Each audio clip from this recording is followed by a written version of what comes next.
I'm not against the euro. Okay. I do think we need one currency. I'm against the monocurrency system. We could have the euro, so we need different. It's a hierarchies of money. We need a currency that is for transnational trade. We could have them national currencies, and then we could have regional currencies, one for Skåne, say, or even one from Malmö, because the economy in Malmö is very, very different to the economy in Lund. So it is not against the euro or a global currency as the one you mentioned. Keynes mentioned also, in Bretton Woods, he actually proposed the Bancor as one global currency. But also having currencies at other levels. So we would be having, you would be using several currencies on your everyday.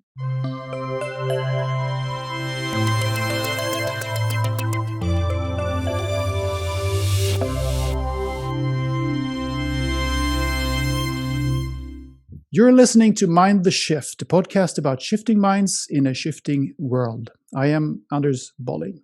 Welcome.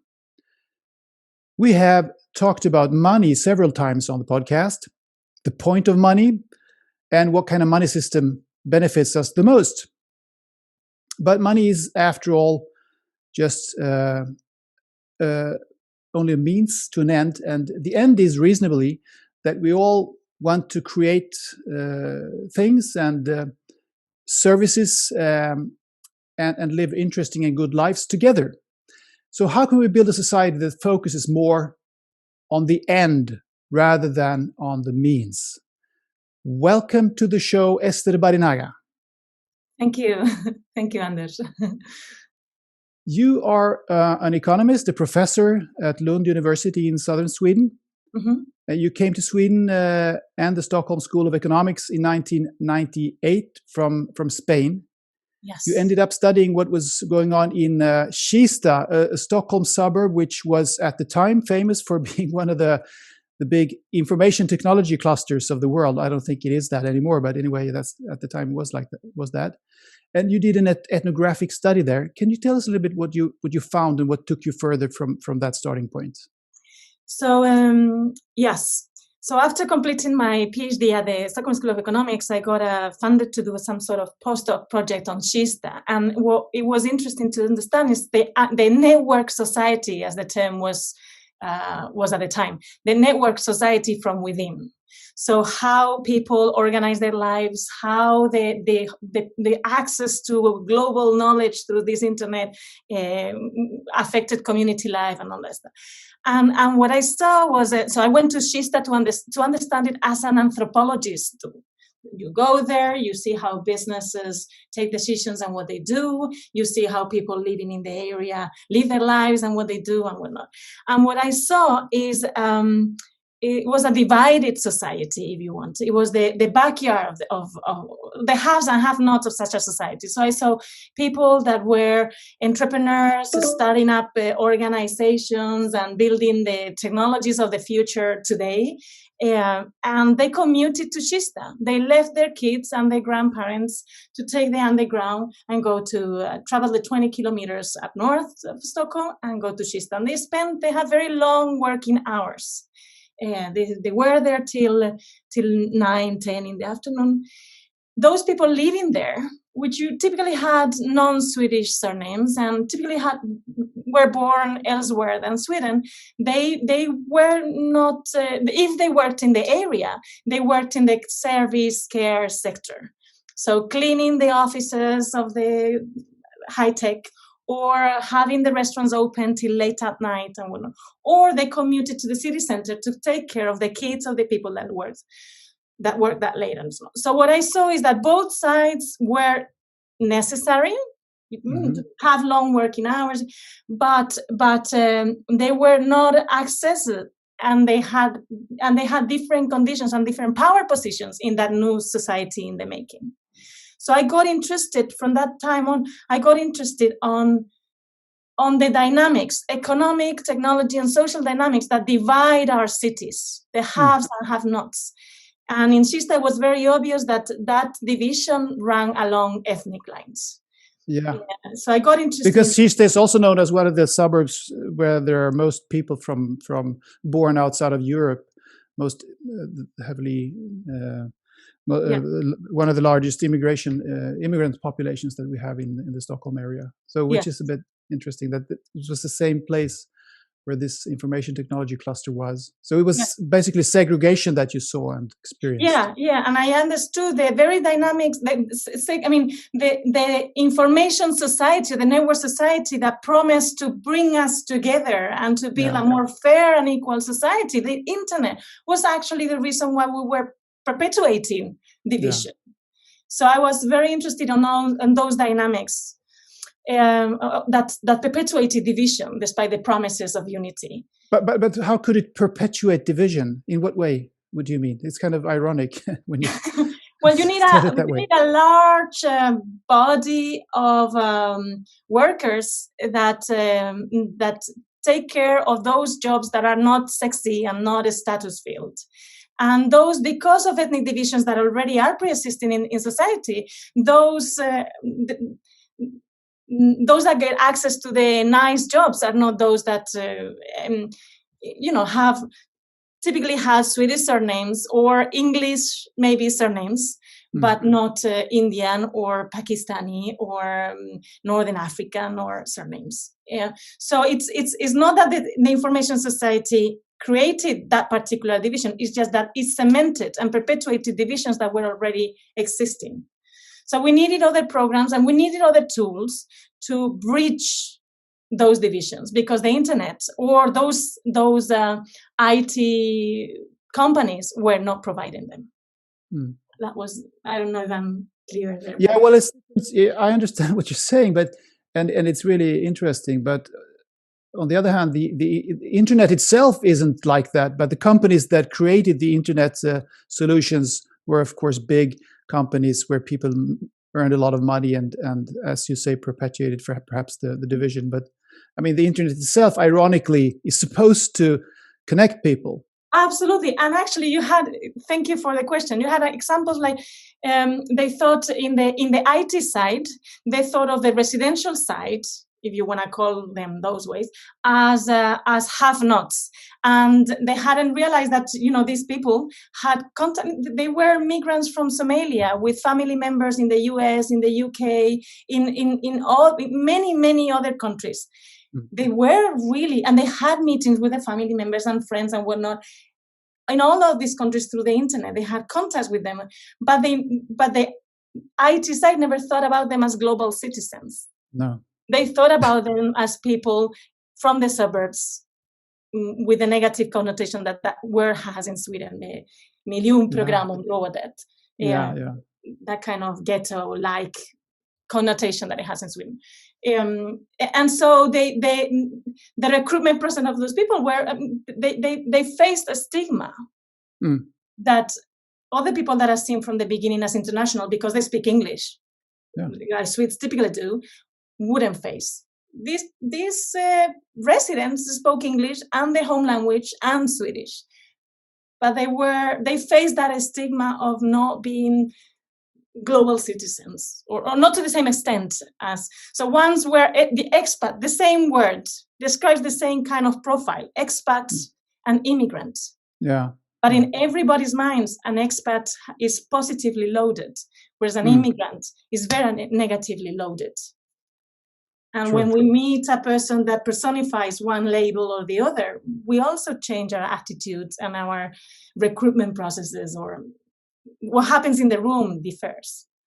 Do you think this was common during that time in many of these big cities, like Silicon Valley, where they had these information clusters, information technology clusters, the internet clusters, that they didn't see the people working on the ground with basic services as potential customers or potential people they could work with? I mean, it seems to me like these guys running these companies were missing an opportunity here.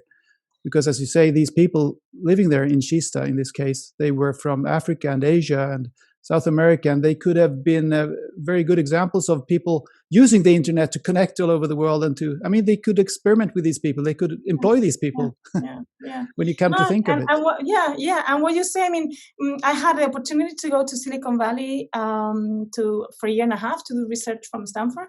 And what I had seen in Kista, the haves and have-nots, the inclusion and exclusion dynamics, I saw in Silicon Valley as well. You had it took a different form, a different shape, because the state or California is organized very differently, and there's not a welfare state as developed as we have in Sweden and all that stuff. But they have Palo Alto, which was rich and wealthy, and they had East Palo Alto, where the police didn't even dare to get into. So these in the IT cluster in India, it happened the same thing. You have the ins and the outs, or those that Bangalore, are visible. What's the city which? In Bangalore. Bangalore, yeah. So yes, so to your question, so yes, it's not unique for Kista or for Sweden. These are dynamics. This inclusion and exclusion dynamics happened at least in other IT regions of the world. Yes. And these studies, this research in Kista led you to move more and more over to studying, as far as I understand, different types of grassroots initiatives. Yes.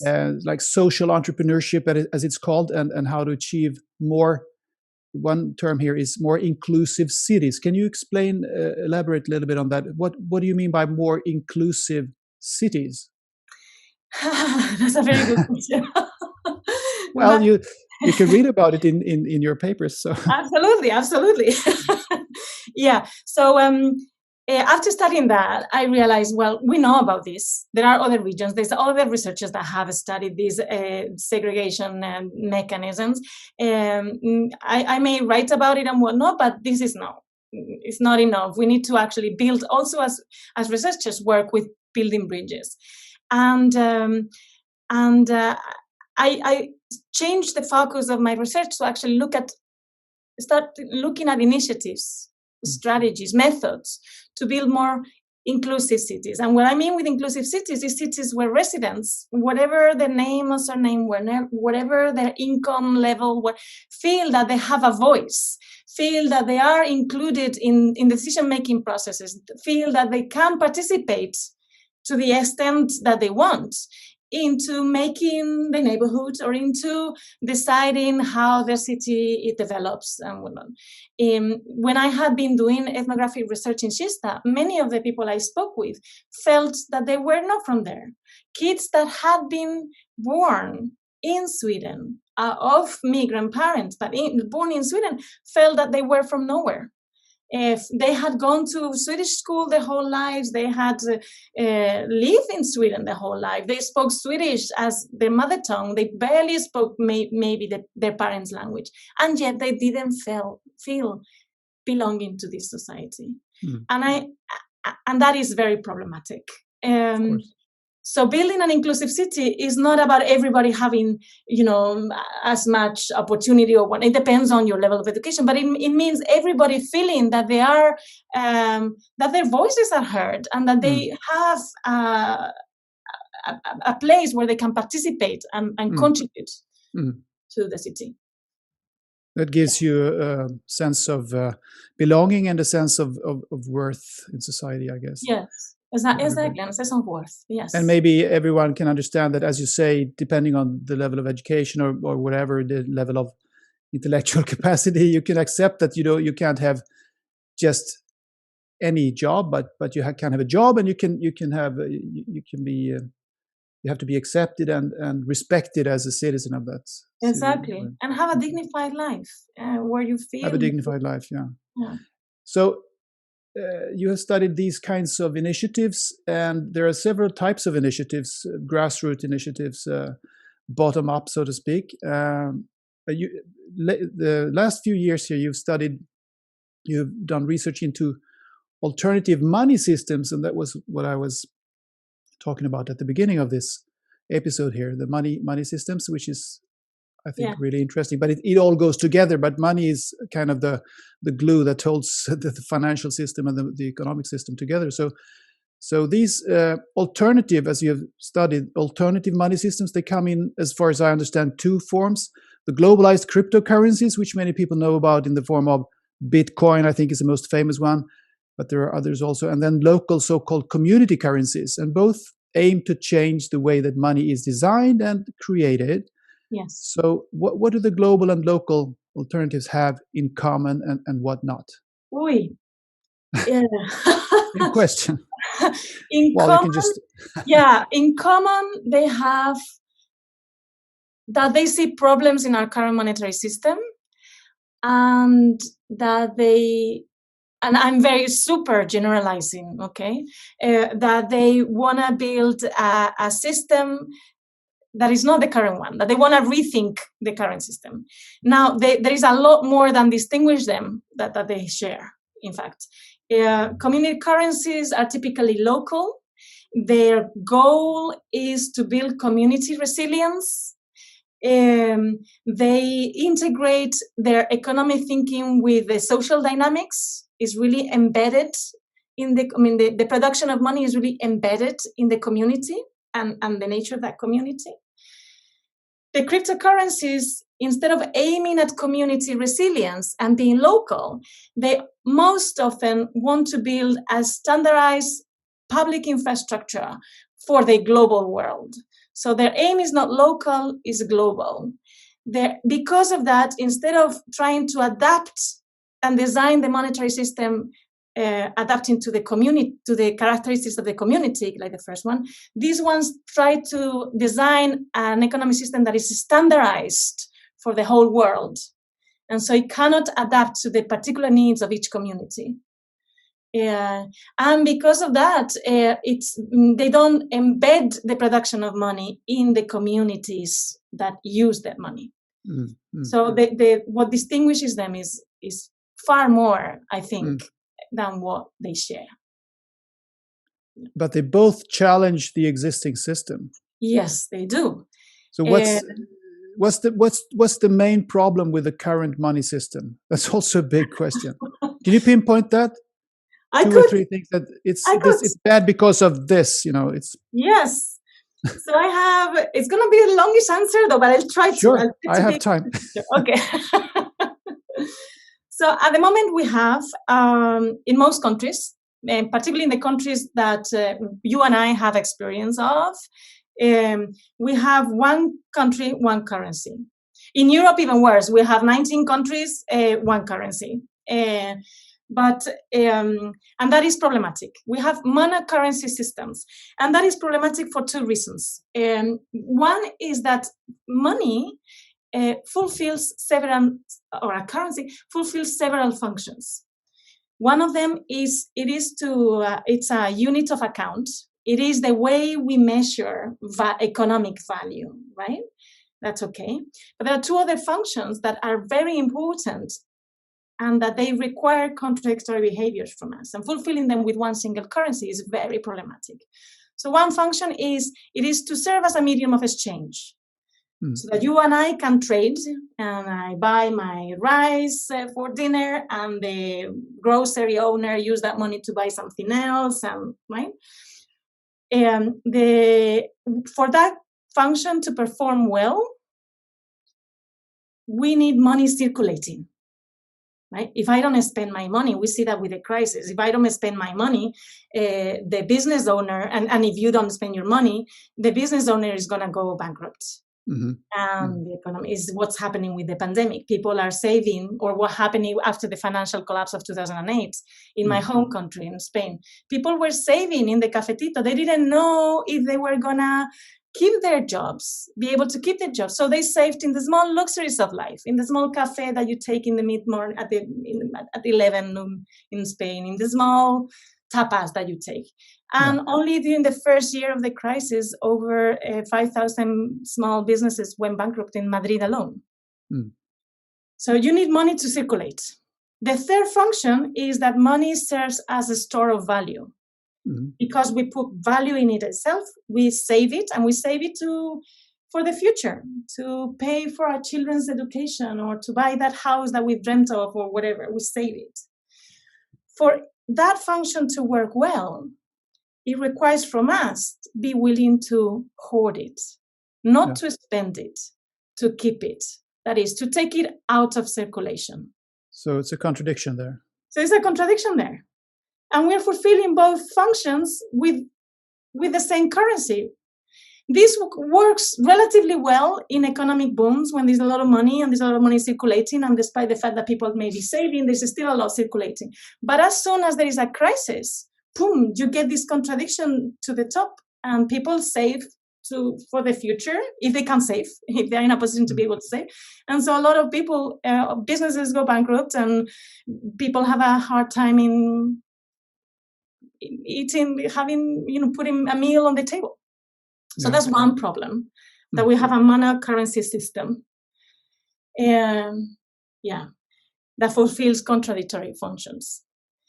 The other one is that now less, during the pandemic, this is a bit less, but in regular times, most of our monetary mass is created by private banks or commercial banks giving loans to households or businesses.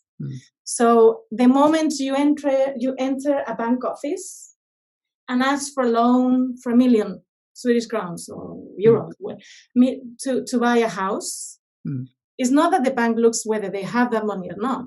It's that they created that very moment out of thin air. Exactly, out of thin air. And there are lots of articles about this. The Bank of England has written about this. So even established actors, and the IMF has written about this, even established actors are actually acknowledging this. This comes with a lot of problems. One, because banks give those loans to those that they assess creditworthy, right? Yeah. So already there, we are creating, or we are reinforcing inequality. Who the bank deems creditworthy is often someone that already has collateral and already has a history. Yeah. The other is that it is their profit motive that guides bank's profit motive that guides the creation of money, right? And if banks don't have any good expectations about how the economy is going to develop, they stop giving credit. And so accessing money which is an infrastructure for the economy, shrinks and gets problematic. This happened after the financial crisis of 2008. Another thing is that it is created with interest. So you go to the bank, you ask for 1 million Swedish crowns for your house, and they create it. But you have to pay back that 1 million plus interest. The interest they haven't created, right? So for you to be able to pay that, you have to take it from somebody else. And by definition, because we have to pay back more than it has been created, somebody else is not going to be able to pay. So it's tying people. I know, yeah. It's really fascinating that it works this way. And it's really, I think many people who don't reflect a lot over the money system, they think that it's tied to some kind of concrete value somewhere, somehow, but it isn't really. Maybe it was during the times when we had the gold standard, which was abandoned with the Bretton Woods system, or even in 71, the 15th of August of 71. Okay, 71. Nixon decided to the last bits of the gold standard disappeared. So after that, it's just a creation of something in thin air. Yeah, and it's actually a belief system. Do you agree with that? Yeah, I agree with that. We depend very much on how the banks thinks the economy is gonna develop. Yeah, and how the bank assesses those that are creditworthy or not, and how the bank assesses what sector of the economy is worth investing in. So the housing bubble that we saw in my home country was extreme in the years of previous to the 2008, so the years from 2002 mostly, or 3 to 6, 7. The sector that the banks believed in was housing. And they they tilted economic growth towards that sector. That's where they gave their loans. The crash in Spain came actually 2 months before what's the name of the bank that crashed in New York? Lehman Brothers. Lehman Brothers, yeah. The crash in Spain came in July. It was a big construction company that went bust. Oh, And yeah. I remember that. So Spain had its own its own pre-crisis before the big crisis. Yeah. And we see that the power of the banks had that time to shape or to guide economic development of the country. We see that now. You take a car ride from Madrid, you land in Madrid, you take a car ride to the north of Spain, and along the road you see heaps of house skeletons, we call them in Spain, that they were never built.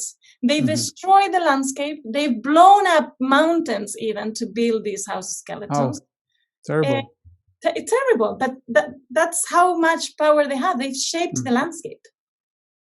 So this means that it's a belief system, and it's very dependent on people actually buying into the system and this matrix of money, the money system, money created by central banks and by private banks. And so if you can imagine that a large portion of the population, perhaps not even the majority, but a large portion of the population stops believing in this system, and let's say, for instance, there's a crisis, a crash like the financial crisis of 2009 and 10, and the euro crisis, and suddenly a lot of people stop believing that there is a crisis. They think, okay, we're gonna continue to create anyway. We're gonna continue with our services and creating stuff and building stuff and doing things. We don't care about what the government says about crisis. Then the crisis would subdue, wouldn't it? I mean, it would. No, I don't think it's so easy. No, I'm simplifying things enormously here, but it's a little bit of parts of this seems to be a mindset. I mean, well, anyway, it leads us to your research on these community currencies, because those people are trying to create something that goes beyond this official system. Yeah. Sorry. Yeah. No, but it is absolutely. So there is a way of thinking about money that it dominates, and that doesn't allow us to see these things that we've been talking about, for instance, and that doesn't allow us to see that maybe we can create money. The technology is there as a social technology to organize communities. It's been existing for many hundreds of years. So we need to start rethinking ourselves in relationship to money. In that sense, and maybe I should go. So after the collapse of 2008, after the financial crisis of 2008, what you had in many countries, not only in Spain that was particularly badly hit, but in Germany, that is a wealthier economy, in Switzerland, in the UK, in many countries, you had groups of citizens coming together and saying, look, we may have a crisis, but I still know how to paint houses. I still have I may be unemployed, but I can still do these things. And you still have the same needs. So we may not have money to conventional money to trade among ourselves, but let's create our currency to trade among ourselves and continue our life as we did before. And it was an explosion of complementary or community currencies, if you all through the Western world, in the US, in Canada, here, in France, in Italy, in Germany, everywhere. And this phenomenon typically happens. It's not new for this particular crisis. It typically happens after the crisis. It happened in the 30s with the Great Recession. With the Great, with the Great Depression, it happened there, and we have some lessons from the currencies there that were recorded by some of the big economists of the time, like Irving Fisher. We have the longest ever standing community currency. Was created in 1937. It's still used today in Switzerland, which is seen as a wealthy country. What's it called? The WIR, W-I-R, the WIR. Oh, okay. And it's a business-to-business currency in Switzerland that is used up to 25% of the small and medium businesses in the country. Cool. Yeah. I didn't know that. Yeah, no. But many economists have studied, or some economists have studied that particular currency, and what they see is that when there are crises, and so there is less or harder access to conventional money, to the Swiss franc, these businesses resort to their WIR, to the complementary currency, And when the economy is going well and there is a lot of Swiss francs circulating, then they use their beer less. And so what the complementary currency is doing is that it's softening the crisis in a way that, and allowing businesses to endure and to actually do well throughout the crisis, to stabilize the economy. That's what they do. So it sounds like central banks and governments could actually learn from these community currencies, or could they? Or maybe they should rethink this very stiff and strict system that is in place now. Yeah, I think we should rethink the culture or the ideology or the paradigm of having a mono currency system, because as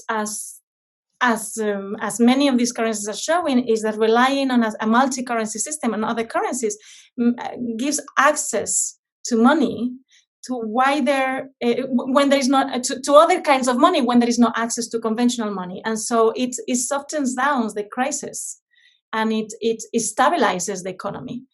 It's like if you only have rice in your kitchen for food, the day there is a rice problems with the rice provision of rice, you will go hungry. But if you have rice and pasta and potatoes, well, there is problem with rice, you'll eat potatoes.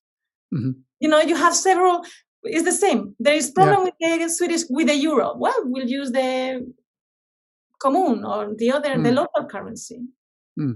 Yeah, well, people have been doing that with traditional money for a long time, of course, hoarding, saving, especially in countries with weaker economies, like the former East Bloc. People in Russia, they have been keeping dollars, and people in Africa have been keeping dollars. But then, if all the main currencies are in crisis at the same time, then it's not that easy. Yeah. But it seems as if the euro and the dollar are actually keeping their value, their strength, even through crises these days. Yeah. Even strengthening, because like Sweden has its own currency, and we could see that it was weakening during times of crisis here, although the Swedish economy wasn't going badly, but it was just the psychological thing that the euro was an anchor, so it was considered more safe to. Anyway, it's a sidetrack, but you have let's go back to the euro, because this is a very it highlights in extremes what happens with other conventional national currencies. Another problem is exactly that that because it's a single currency for many regions that economically are very different. You know, Germany is more industrial, and Sweden are more industrialized. Spain relies on the tourist sector and less industrialized. And when the circulation of money of the euro tends, and this happens with all conventional currencies, tends to go to the central economic hubs. You know, because you need to buy machinery that is more expensive than the money the tourists leave in Spain, for instance. And so the money goes from the peripheries, if you want, to the core. So with one single currency, you cannot serve the needs of the regions that have different economic fabrics than the center. Right? So if you have a multi-currency system, you'll have currency issuers in a region, and so they could adapt in say in Sevilla or in Portugal, or where they could adapt the issuance of the currency to the needs, the particular needs of that economy at that moment. Issuance and taxing. The monetary policies and the fiscal policies too. Yes. If you want. Well, I can. Myself, I've been very sympathetic towards the euro because I'm all for integration. So I mean, as an idea, I think it's very sympathetic and interesting and good. I mean, integration in general in Europe and the whole world. So I've been thinking also that wouldn't it be good if the whole world used the same currency, because then we wouldn't have this problem with some currencies strengthening and other weakening and people going bust. You know. But then you have the problem with, so who's going to control it? It's going to be a big central control, big, huge central bank hovering over the whole thing, which is not very sympathetic. But I mean, the other end of the scale would be to have a multitude of local currencies, as you are researching into right now. So what do you think well, let's take it from there. Do you think that it would be a good idea maybe to widen the scope of these local currencies to be actually in a way going back to how it used to be, having hundreds and hundreds, maybe thousands of local currencies all over the world, which would smooth the yeah. So let me be clear. I'm not against the euro. Okay. I do think we need one currency. I'm against the monocurrency system. We could have the euro, so we need different. It's a hierarchies of money. We need a currency that is for transnational trade. We could have them national currencies, and then we could have regional currencies, one for Skåne, say, or even one for Malmö, because the economy in Malmö is very, very different to the economy in Lund. So it is not against the euro or a global currency as the one you mentioned. Keynes mentioned also, in Bretton Woods, he actually proposed the Bancor as one global currency. But also having currencies at other levels. So we would be having, you would be using several currencies on your everyday. That's what I would be you're advocating that. Yeah, well, I get it now. I understand what you mean. It's kind of a hierarchy of currencies, and the local ones are used for certain ends, and the global ones, if there is a global one, it's used for the most global trade purpose, and all that. So then you can have a globalized and a localized economy at the same time. Exactly. Yes, you give me an example. I can give an example that may help think about this. Why then, if you have a global currency, why then a local one? And I'll give you an example that I almost give always when I talk about this. And it comes from Lisbon. In 2017, I meet Filippo, who is the director of a particular district in Lisbon. And the districts in Lisbon are responsible for the collection and sorting of waste. Okay, this is 17. There's been a very strong austerity measures. He has seen his budget shrink. He has very little money to actually promote more of this, and he sees that his district is filthy. Residents are not sorting and are not taking. They're putting all the waste together.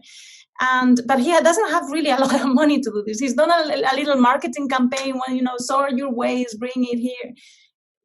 It doesn't matter. Nobody does anything. So he comes across this idea of actually issuing his own currency for the district.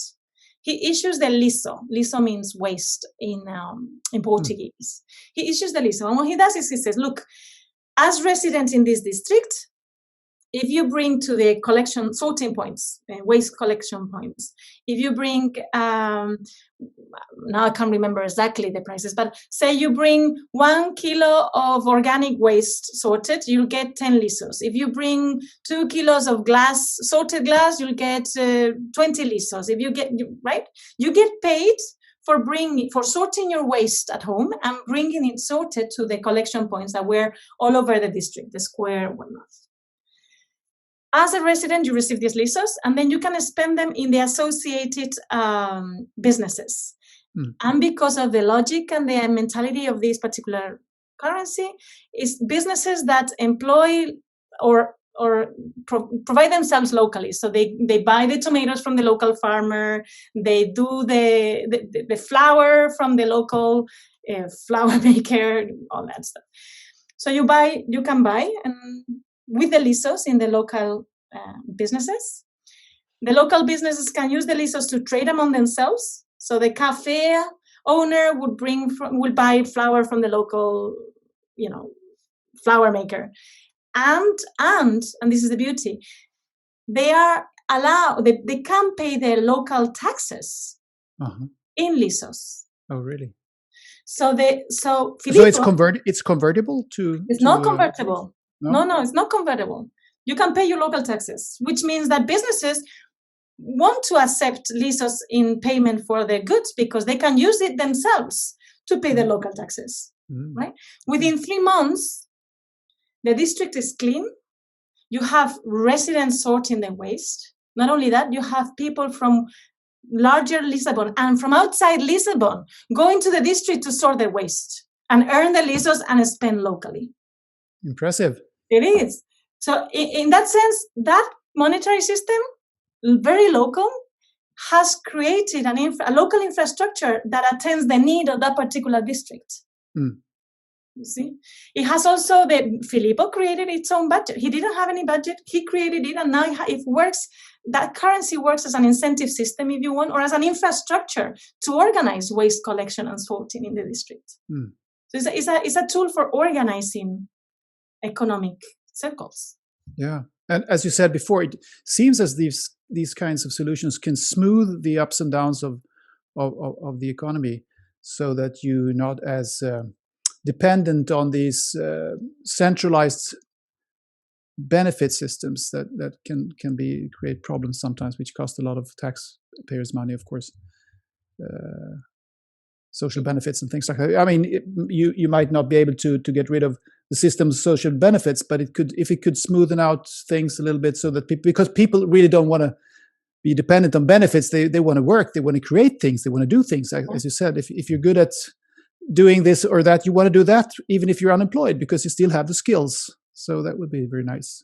Absolutely. I mean, most people are unemployed not because they want, but because there's nobody that wants to pay for their services. So I'm not against. I'm at the moment looking into a currency in South Korea, in the Gyeonggi region, that has been created. Now that you mention unemployment benefits or social welfare, actually is being created to provide for a universal basic income, kind of. Oh, okay. Yeah. There's been a lot of experiments like that and in that sense. So in your comment, you seem to look at taxes as the way to fund.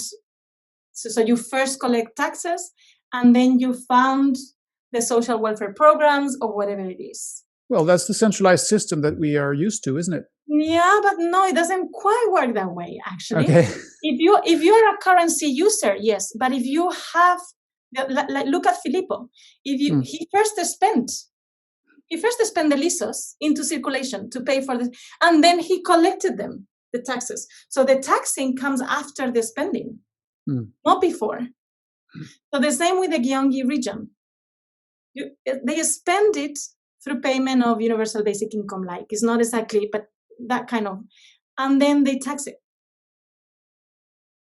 So it's and when someone has the authority to issue its own currency, when you are a currency issuer, budget doesn't need to be your constraint. It's not your constraint. You can create money by spending it into circulation, and then you tax it to bring it back, if you want, to retrieve it from the system so that there is not too much money circulating. Because if there is too much money circulating, there is the risk of inflation and all that stuff. So you first spend and then you retrieve. You tax. Okay. Have these people, these initiators of community currencies, have they run into problems with government authorities at some instances? So that's a very good. So I've studied some historical examples. Yeah. And I'm studying a lot of current examples. In the historical example, and the reason why I mentioned that is I think that reactions from government hinge a lot on the atmosphere of the time. So in the 30s, there was a blooming of community currencies.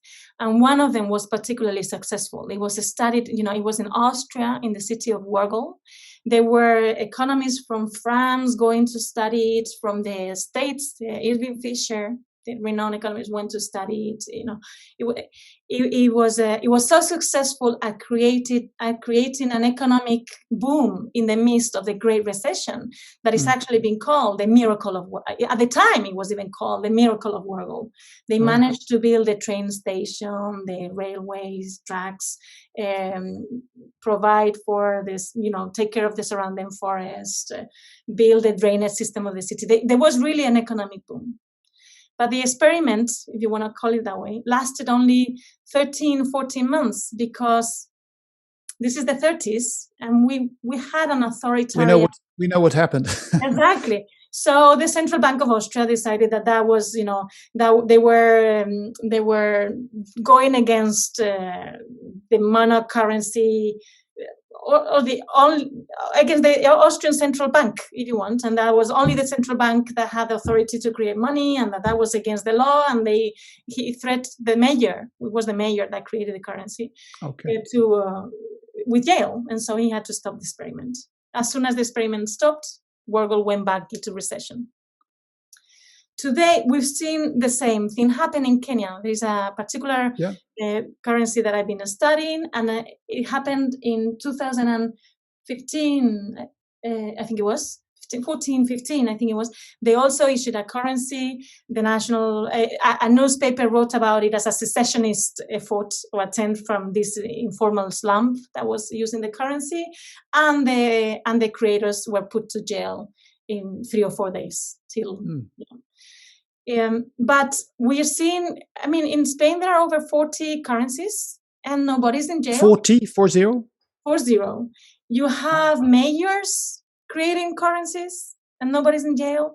You have many currencies in France, and there is the EU actually funded in 2015 and 16 the making of if you look at it, it's actually a manual for non-profit organizations and civil society organizations to create their own currencies, and it's funded by the European Union. That's interesting. So there's a tolerance now for initiatives that come from the bottom up on this. It's also a big legal vacuum. There's really so we don't know what happens if these initiatives become serious and much more encompassing. We don't really know what would happen. Okay. But so far, there is a tolerance for these initiatives. It's kind of exciting. That must be for a researcher like you who is fascinating. Who's studying this. Talking about that, do you see a change in the attitudes among people around the world now concerning these things? I know you've been studying so many other kinds of social entrepreneurship as well. This, I guess you could call this a social entrepreneur initiative. Yes, it is. Entrepreneurial initiative, creating a currency, but there are so many other things going on. And grassroots is a very kind of strange term. It's a very diffuse term, but I think most people realize what it means. It can mean, doesn't say anything about income level or so. It's more like people who are not in charge, who are not in the government or in authorities, but who are creating things by themselves. When I read about I look at your presentation on the university. Now you have to correct me if I'm wrong here, but when I look at your presentation and the website there, and also your pre-interview answers, it seems to me you have a somewhat gloomy worldview, or maybe I'm wrong, but you can just because you talk about apocalyptic environmental damage, rising inequality, precarity, increasingly polarized societies, and multiple crises. So it seems like, what is this? Is this the 30s or the medieval times? But when I talk to you here, I can hear you have come across so many interesting, positive initiatives. So how do you see what's happening in the world? What's boiling out there? What's simmering around among people? Are you an optimist or a pessimist? I think it depends on the day, really. But it's really as you're describing it. It's really as you're describing it. Sometimes I think we are heading the wrong way. So if you look exactly at this crisis, the climate crisis is going to be is the problem the coming 20 years, and is an existential problem. So if you look at that, you're looking at the pandemic now and how it's being solved. You look at how bad our global leaders are to organize any solution in common. So then I get really gloomy. But then if I look, maybe we should get rid of the leaders then. maybe. Sorry. No, I agree. I don't know. But if I look at the people, there are so many initiatives. There is so much knowledge. the solutions are here. There's a lot of energy, from city gardens to local currencies to neighbors that help each other to do the groceries now when they're on the lockdown. There's a lot of energy, and that's when I get positive. And I'm lucky enough to be studying those with the energy. Yes, because I was going to suggest that maybe what I just cited here, quoted, could be a mindset, and in that case, you're not the only one, because it's very, very common, influenced by the narrative by in politics and the media. I've been a journalist for 25 years, so I know how the media works. Okay. It's all about drama, conflict, black and white, and it's much, much easier to write a headline about something negative than something positive. You know that. So that's how the media works. So I mean, you could also see it like this, like you actually just mentioned. But I have proposed that you could see the world as it is now in this way as well. We have a humankind with better knowledge than ever about the world, about the universe, and about ourselves. We have a more well-informed people than ever. We have greater awareness about problems than ever, which is perhaps the reason for the widespread pessimism, because we can see the problems, which we didn't do 50 years ago. And we have global communication that has led to the first ever possible integration of all of humanity. I'm not saying that we are integrated, but we have the possibility for the first time. There's less poverty. I know you can debate about that, but I mean, looking at the numbers, and we have a wise and engaged youth, not least in Africa, Asia, and the former East Bloc. So would you agree that this is also a way of describing the world right now? I would totally agree. And they are not just sitting at cafes and drinking beer and complaining about the world. They are doing it. They are doing it. They are organizing their small communities to run a currency, or to provide, they're taking over. In Spain, I see this a lot in many cities. They're taking over abandoned houses or abandoned terrains, land, and start to grow food and distribute to the neighbors that have less access to food or bad. They're coming together to provide for a community. They are developing what in research we call the commons. They are developing structures to organize from the bottom up. I know you mentioned Elinor Ostrom, also the Nobel Prize winner. She has been studying these commons initiatives. So So I agree with you.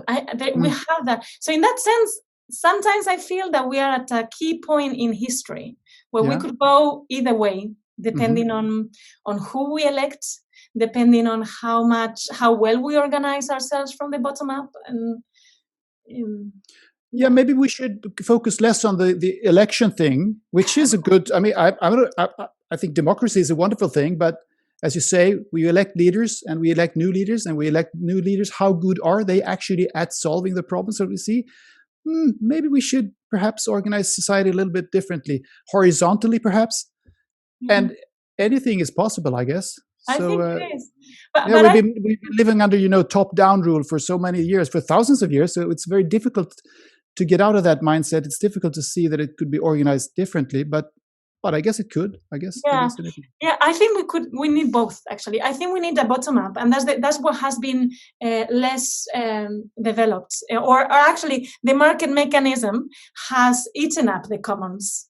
We have privatized the land, we have privatized money, because it is private banks making money. So we privatize the money, we've privatized larger and larger spheres of the economy, and so destroy the commons.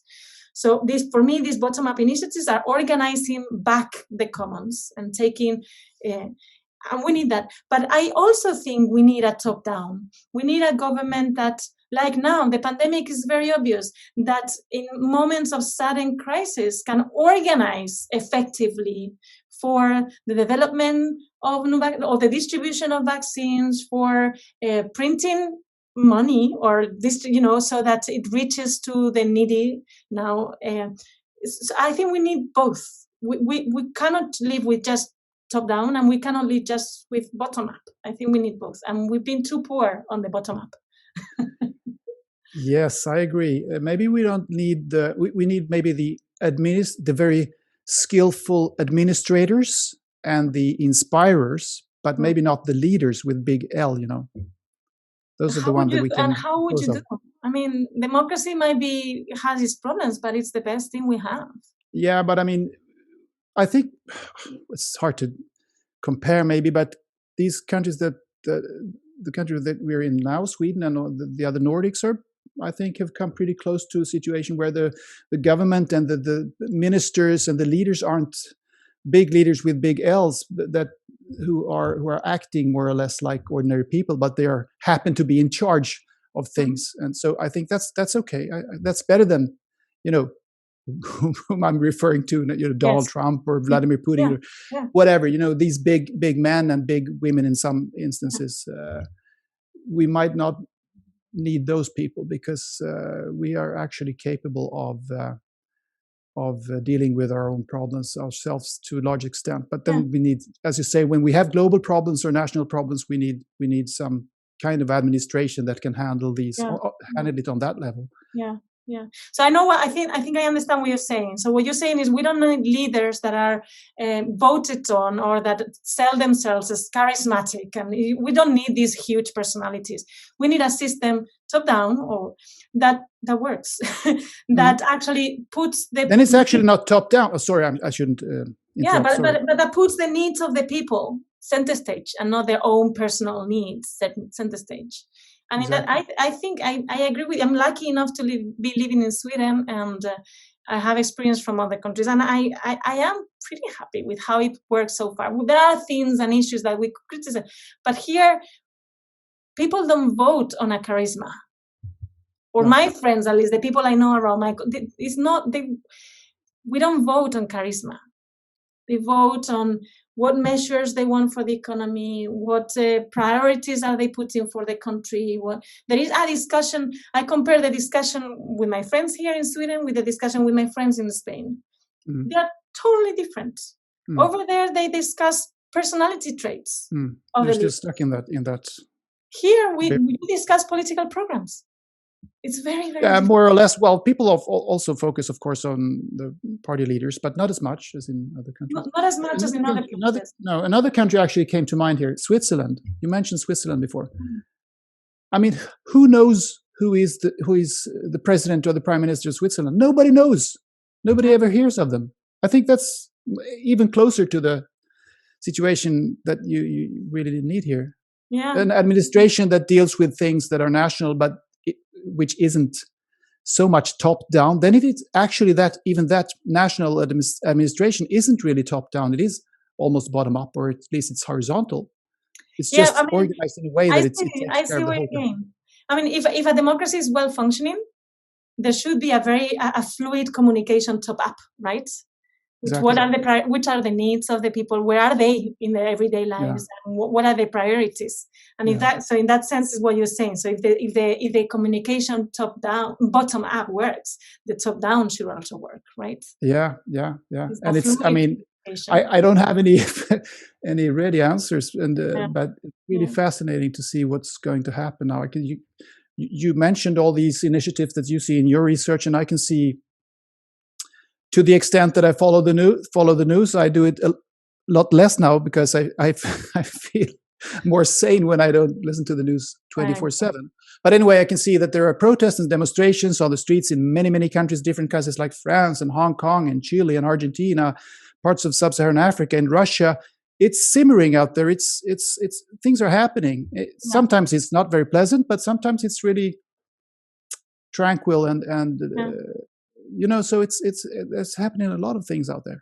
It is the reaction. So an interesting time. It is an interesting time, and maybe people are starting to react because we're reaching an extreme. The inequality, we haven't had these levels of inequality since the 30s, and we know where the 30s ended. Mm-hmm. People are in more and more people are feeling that the climate crisis is existential. So more and more people are reacting. But inequality, I think, is a big economic inequality, and the precarity of labor is a big reason why people are mobilizing. Because if you cannot feed your children, you're gonna do whatever. And so, So, yes. So yes, I agree. It feels like more and more people are mobilizing around the world and protesting, but I think it is because we've also getting to a point where it is just unsustainable. To be continued. Ester Barinaga, it's been an education and it's been a joy talking to you. Many thanks for joining the show. And I'm looking forward to hearing more about your research, exciting research on the attempts to create a more bottom-up system. Thank you, Anders, for inviting me. It's been a pleasure meeting you.